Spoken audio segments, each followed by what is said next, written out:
Hi, this is Victor Chang with Bookmercial Productions and author of Bookmercial Marketing. Today I want to talk to you about salesmanship in print. Now, if you go back into the history of marketing, you'll find sort of modern day advertising really originated right in the beginning of the 1900s. So I think 1910, 1911 is when traditional marketing, particularly copywriting, direct response marketing, became very, very, very popular. And there's this phrase that was coined probably in either the early 1900s or perhaps in the 1950s and 60s by a number of the luminaries of the advertising world. And unfortunately, I forget their names, but there's this one gentleman who sort of very famously explained when asked the question, what exactly is advertising? What exactly is marketing? And at the time he said that, that marketing is salesmanship in print. Okay?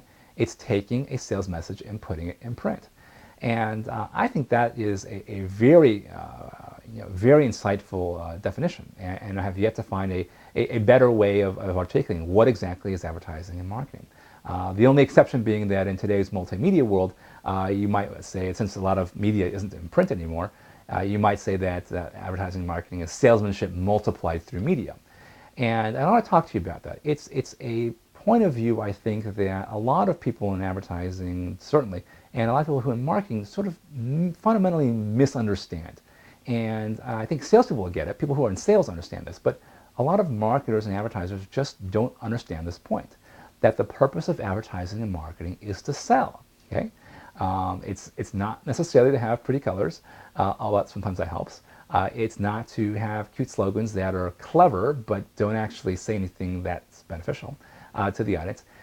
What you're really doing in advertising and marketing is you are a form of remote control selling, right? Whereas in a traditional sales force, for every sales presentation that's delivered, you have to have a body show up, right? You have to have a salesperson physically show up and deliver a presentation. But in sort of marketing, in salesmanship multiplied, or salespersonship, however you want to phrase it, multiplied through media, you're taking the same idea, the same message, but conveying it to a much wider audience. Without having to be as time consuming. So it's a way of multiplying a very good sales message. So an example of this video, this is video I'm recording, and I'm recording it once. This will probably be about a 5 or 10 minute video, and I'm making a particular point about salesmanship in print and salesmanship multiplied. And now I'm going to do this once, and I'll probably reuse this video for months, if not years.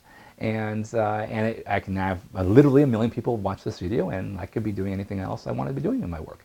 And so this is a form of marketing, if you would, that's multiplied through media. Now, there are certainly other ways of doing it. Print advertising, direct mail, any kind of web publishing. Those are all very useful ways of multiplying your salesmanship or salespersonship. And as well as book publishing, something I know quite a lot about. I'm the inventor of the Bookmercial book, which is a unique format of book geared towards literally selling through the book format. And it's something we've sort of developed an expertise in. You can learn more about that at www.bookmercial.com if you're so inclined. But in this idea of selling through other media, it's a powerful point. And here's why a lot of people kind of get it wrong. They think of advertising and marketing as, if you're doing it on radio, as a cute jingle. If you are doing a print advertisement in a publication, they think of it as, well, put your business card out there, your contact information, or get your name out there, right? That kind of marketing. And if you think about it, if a salesperson were to read your advertisement, your direct mail piece, your email, your website out loud to a prospect, would that prospect buy? Okay? And if the answer is no, that means your sales message is incomplete, right? If your message is, we have the best selection in town, okay? And you had a salesperson say that to a client, would they buy? It's like, well, doesn't everybody say they have the best selection in town? Or we have the lowest prices, we have the best service, right?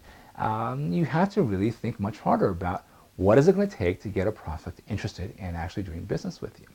And so in a lot of ways, the best model for getting the right sales message in your marketing is to either come from a sales background, develop sales skills yourself as a marketer, or to what I call download the brains of your best salespeople, right?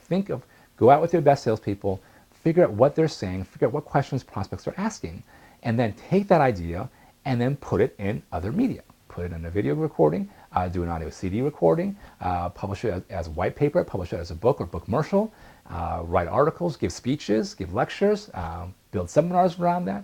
there's an awful lot you can do to sort of use multiple media formats to get your sales message across. But the key is that it is a sales message, right? This is salesmanship multiplied. It's not cute jingles multiplied. It's not a cute logo multiplied. You know, when was the last time you saw a logo of a company you've never heard of and decided to buy immediately, right? Never.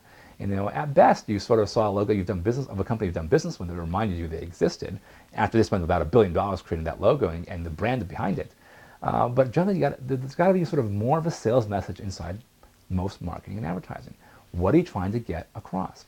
That's one of the reasons I like the book Marshall book in particular situations. If you're selling an impulse item, it's fairly easy. In a paragraph, you can sort of explain why you had to buy this chocolate bar, right? Or buying some beer. It tastes great, less filling, right? So okay, I get it, right? But if you're selling something more complicated than that, then you know it doesn't work. A sentence or two is just not enough information for a buyer making a very big decision to feel comfortable that they've done their homework, know what they're getting into, and feel comfortable like writing a very large check. And so for book Marshall style books is something that is very appropriate and very useful for situations for when you sell something and it's very complicated, okay? Where what you're trying to sell involves a lot of questions and answers between the prospect and yourself. And there's a lot of research that the client feels they have to do to make a smart, well-informed, and responsible buying decision. And the advantage of a book Marshall book versus, say, a print ad or an email or a brochure is length. You know, you have room to kind of get into your deal. What is it useful for? Who is it useful for? What are the pros? What are the cons? How do you address the cons?